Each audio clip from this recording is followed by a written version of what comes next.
叔，你兩個坐埋一齊。喂，多謝多謝，多謝師傅。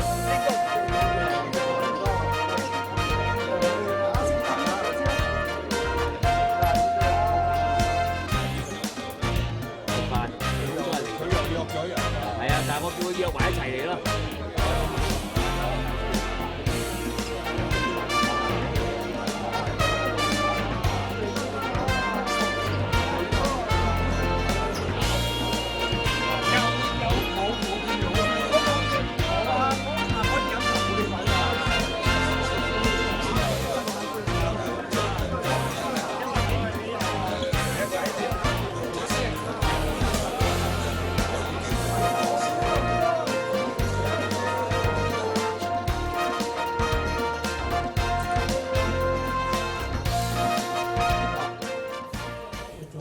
副會長龍啟明先生2007年嘅時候，佢曾經代表各種咧，就同香港郵政總局咧就做咗一個呢個國術界嘅首日風。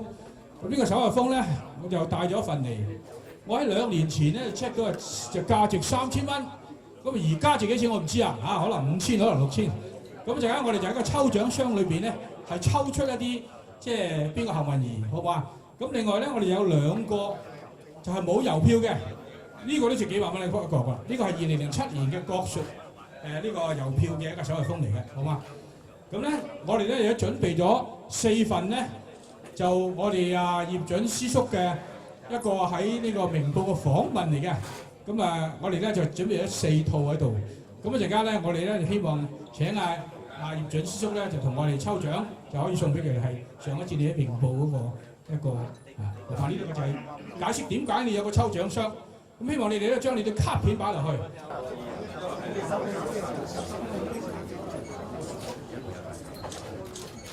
咁多位都唔該，1、2、3。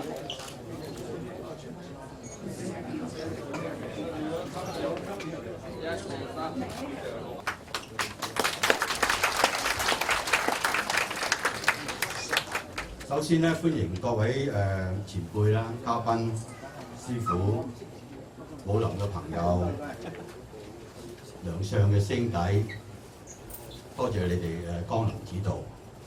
今次咧就多得梁相宗師系嘅弟咁鼎力嘅支持，並且由詠春梁相國術研究會、國際詠春研究發展總會嚟搞呢個交流會嘅。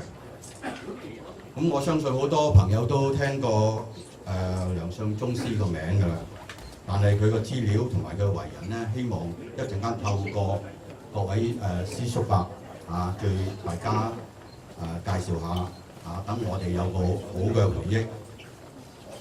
今次咧多得我哋3位師兄，梁錦堂師兄、鐘萬年師兄、車世傑師兄為今次交流會嘅演示者一陣間佢哋會講解下詠春拳嘅撮要重點咁我哋今次嘅主題咧係包括呢個位置、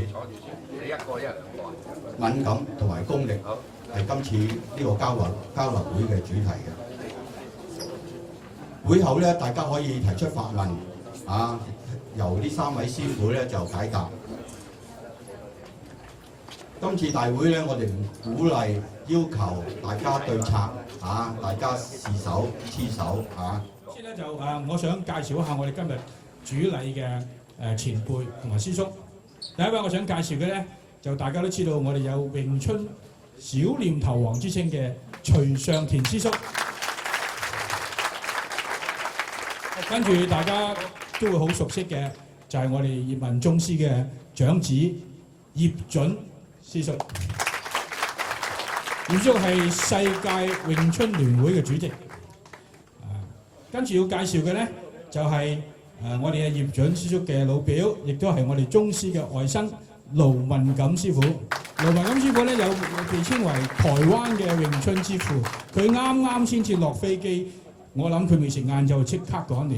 你哋聽到話咧，就係即刻要準備啲三文治要俾師叔啦，係嘛？跟住介紹咧就係我哋龍啟明副會長龍會長咧就係佢係中國國術總會嘅副會長，佢亦都係咧同我哋葉問宗師咧，同我哋師公咧一齊創辦香港中國國術總會嘅，佢係碩果僅存嘅少數創辦人之一㗎啦。龍師傅咧，佢係我哋中國好有名嘅武術大師顧如章大師嘅弟子。咁咧頭先我啱講咗，佢帶咗一啲咁珍貴嘅禮物嚟，我哋陣間即係千祈一定要記得放啲卡片同你個 contact 有個抽獎箱嚇。跟住我要介紹嘅咧就係布建華師傅。老師傅係我哋而家目前亮相系裏邊嘅少數嘅大師兄啦。佢咧曾任3屆呢個詠春體育會嘅主席。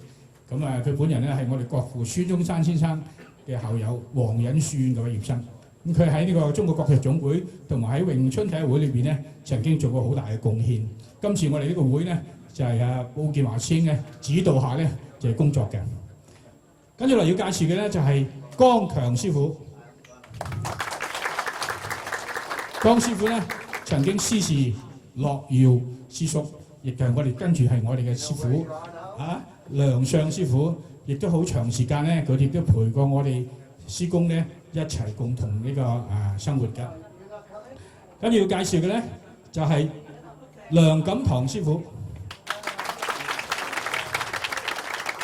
梁師傅咧就一陣間咧，佢係其中之一講者，我就唔再重複介紹，因為我哋有啲主持人會介紹。鍾萬年師傅。鍾萬年師傅後生嗰種咁長一年紀，不過輩分好高嘅。我同佢咧喺美國生活咗8年，佢咧就喺美國咧就對於推動呢個詠春咧係出咗非常之大嘅力。我又留翻我哋嘅嘉賓主持咧去介紹鍾萬年師傅啦。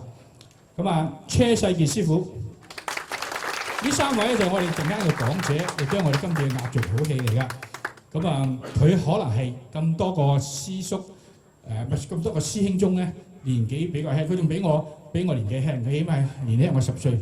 但係咧，我要叫佢師兄，因為我係70年入門嘅，佢係60年代末入門嘅，69年係咪 ？OK。跟住要介紹咧係李建俊師傅。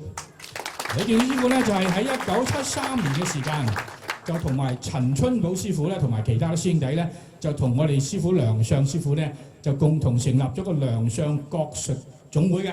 係咪？1973年，40年前㗎啦，已經係最早嘅我哋梁相系裏邊嘅一個有組織嘅協會嚟嘅。咁我諗下，我有冇漏到邊位先？有冇啊？哎呀，我要打我屁股啦！咁馬師叔，大家都睇到啦。馬亨林師叔咧就係我哋葉問宗師嘅愛徒。咁一陣間咧，我哋有機會點樣要講幾句説話要。咁我諗我要介紹嘅貴賓咧都差唔多啦。先請龍啟明師傅出嚟。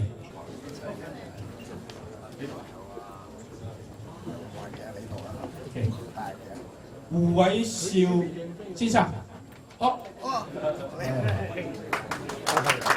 偉先生係武林高嘅。我哋盡量喺10分鐘之內解決咗呢個環節。馮冠中師傅，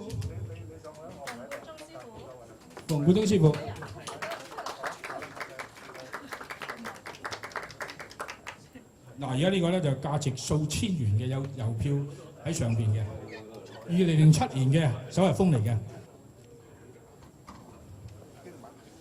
歐奇高係先生抑係女士啊？係先生。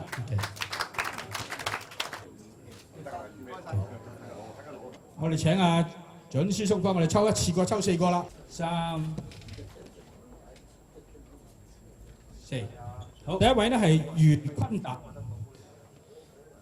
第2位係倫昌健。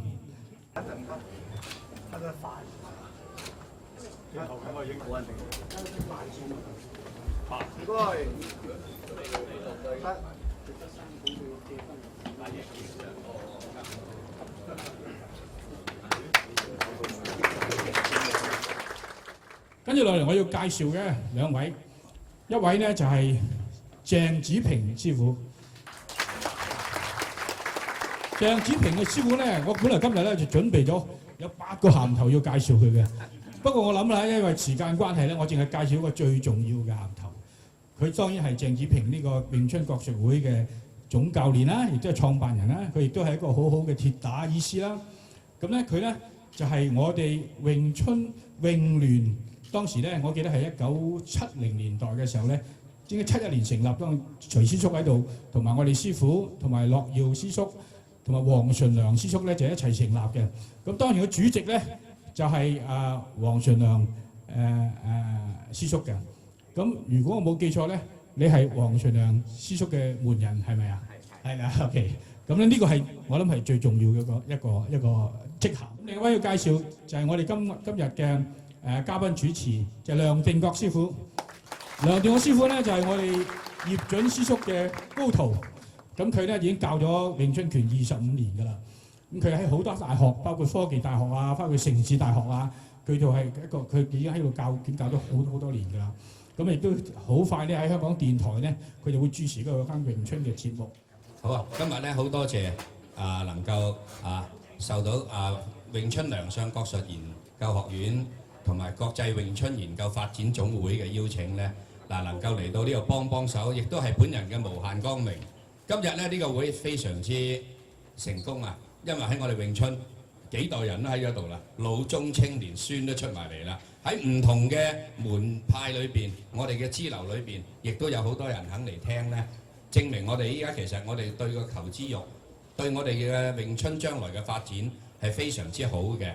因為尤其是跟我哋就算跟宗師裏邊嘅好多個嘅師，即係啲師叔公都肯出嚟咧咁樣，咁我哋亦都非常之讚。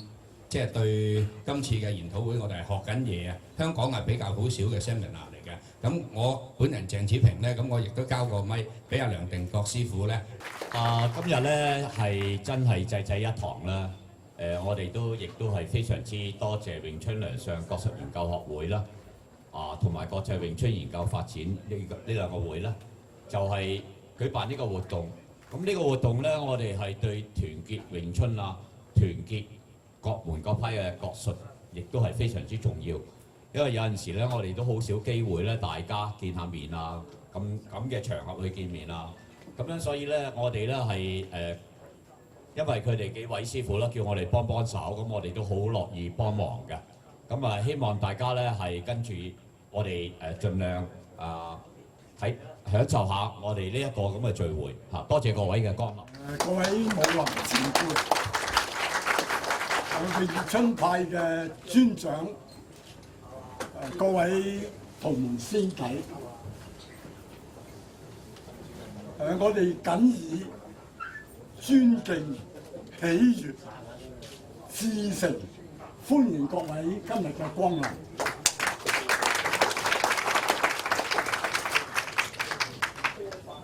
今日係我哋喺呢度舉辦詠春良相係國術交流會嘅日子，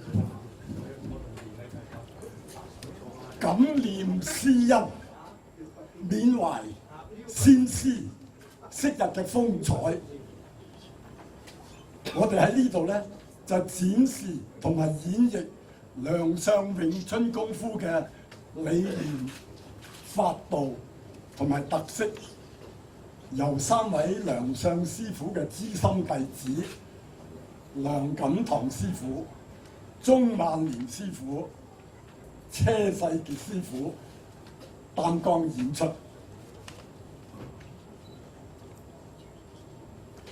由物之不齊，人之修為各異，因此良相詠春亦自有其風格。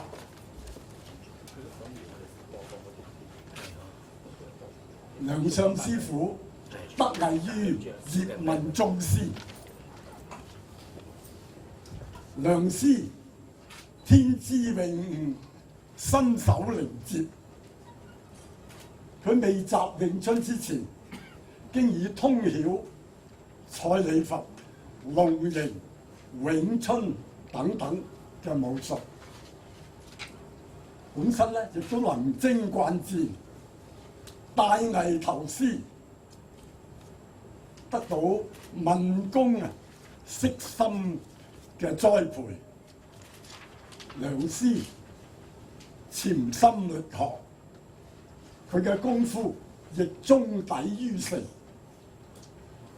登上咗詠春嘅高峰，造詣自是不凡。尋且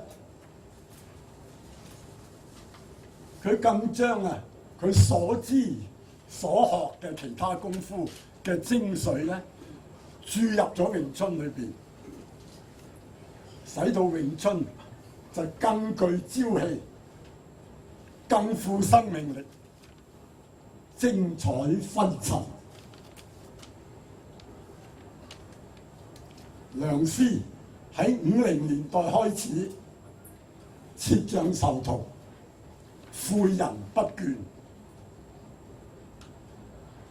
追隨者眾，桃李芬芳。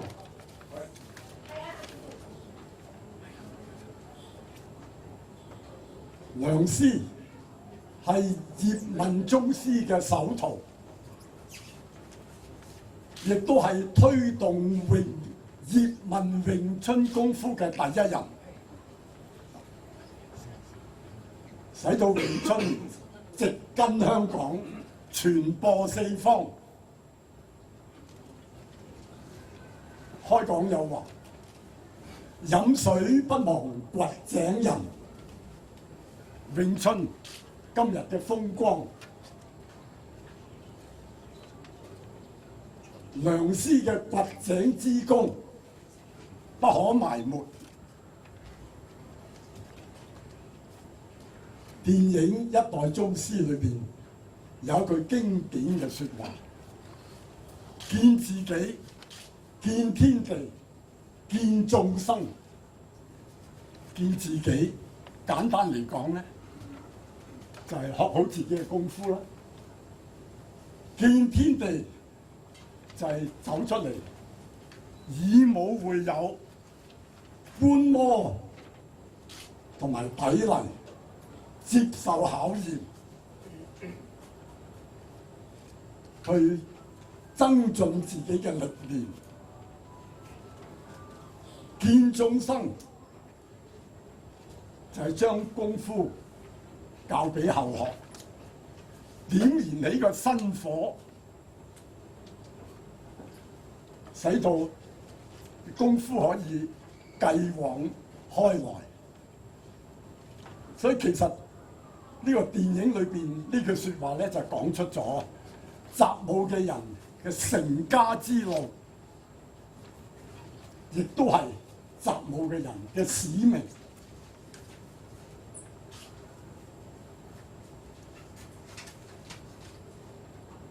今日喺呢度嘅國術交流會，係我哋詠春系嘅一個開始。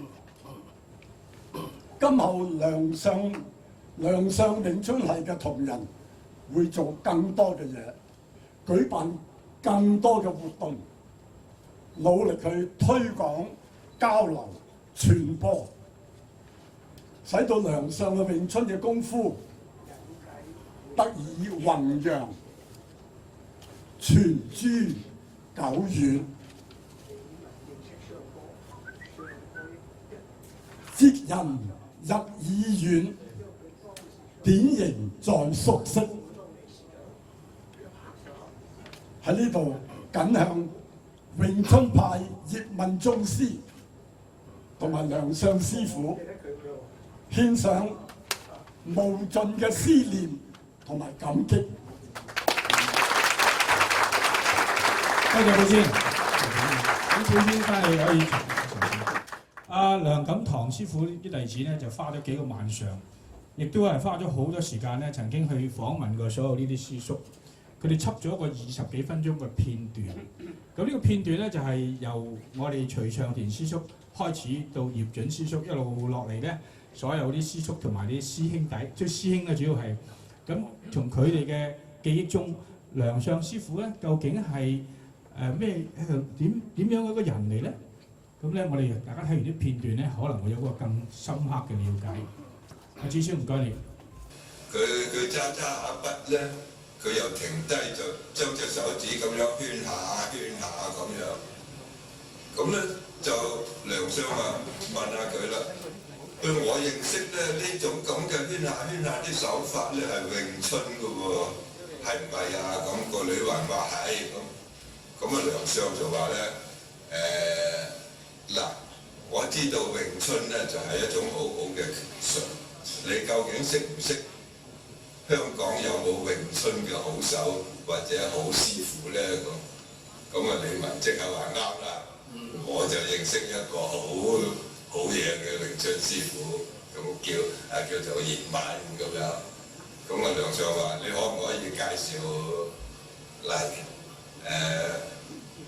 嚟俾我哋見識下？咁李文啊當時話好咁就介紹咗葉問宗師咧就嚟飯店公會。咦？究竟係咪真係好功夫㗎？咁佢葉問係咪？你係咪想試下咁樣？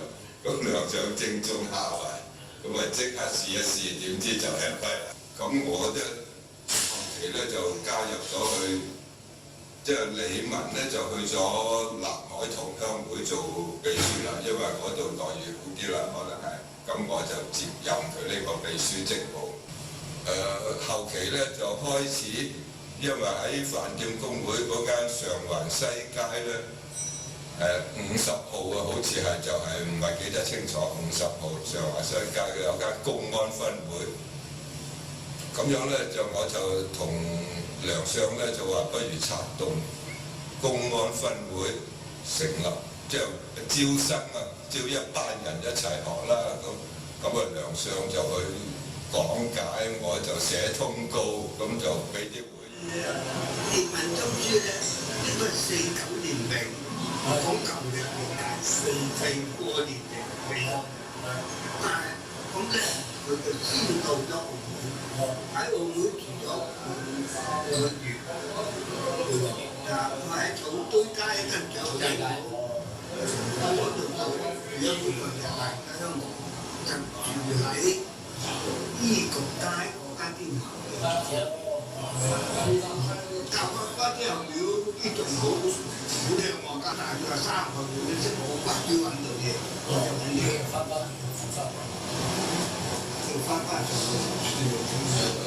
我俾人搞翻就都揾唔到嘢咁啊，唔夠你多叫人我一去咧就去嗰個城閘叫一個三谷片嗰度。咁當年咧，我哋3個咧都好中意食狗肉食嘢。呢位係陳志文師叔。即係我咧話，嗰啲兜啲本等佢坐低，即係我表情好細雞啲玩兩個飯嘅，即係搞笑一啖數。咁我最記得當年好耐嘅時期咧，就春派好中意人哋放手。我唔去行啊！我記得幾部車咧就喺九龍城，喺九龍城嗰間咩好彩咁乜鬼嘢？呢位係國強大師，佢咧就係而家現在嘅喺我哋呢班之中咧就即係輩份最高嘅師兄嚟嘅。佢因為要去呢個西藏旅行，所以今次參加唔到。佢特別咧交幅相俾我哋，同大家問好，亦祝我哋呢個活動圓滿成功。國強。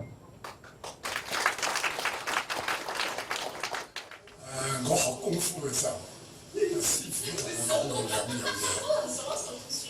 第一樣咧，就係佢話：如果你識得坐好嘅後馬咧，你喺巴士嗰度咧就會企得好定，唔會跌倒嘅。第二樣咧，佢話你嘅手好軟啊，佢好適合學詠春。佢話唔好嘥咗佢啊，俾心機啦。就係佢呢2句説話咧，就使到我走上咗一條不歸之路，俾詠春纏繞咗一生。好啦，講到手軟咧，咁又點啫？點樣發揮？咁點樣去將呢個手軟啊去好好地去發揮啦咁。嗰馬就擸住個腰，擸住我哋嘅身軀，擸住四肢，手眼身法係血肉相連嘅，係關係係非常之密切。呢、個就係因為師傅嘅啟發咧，就使到我即係開始自己點樣去超越，唔同嘅時候點去超越自己。所以其實係非常之有價值嘅。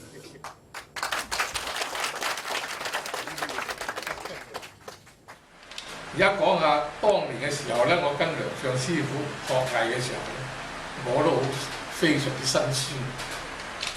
為咗學功夫，又唔能夠做啲長職嘅職業，所以周時咧，我都係食啲隔夜麵包之類嘅嘢。所以梁相師傅見到我咧，經常係咁咧，都留我喺佢屋企度食飯。呢啲恩情咧，我呢啲世都唔能夠報答佢。最值得一提嘅咧，就係佢初初引進詠春嘅時候咧，認識葉問宗師嘅。當時佢同葉問宗師認識之後咧，就要求同宗師切磋。結果咧，佢跌咗幾次，然之後心誠悅服，拜葉問為師。佢將佢一段歷史成日同個徒弟講，係完全冇委屈自己輸與贏嘅問題。所以由此咧，你就覺得佢嘅人幾咁胸襟廣闊。我一提起梁相師傅咧，我就好似特別俾我好多個懷念，因為當時我好細個嘅時間，我19歲已經學功夫。咁我同師傅講，我咁細粒，究竟學詠春得唔得啊？師傅，佢話唔緊要啊，你又細粒嘅學。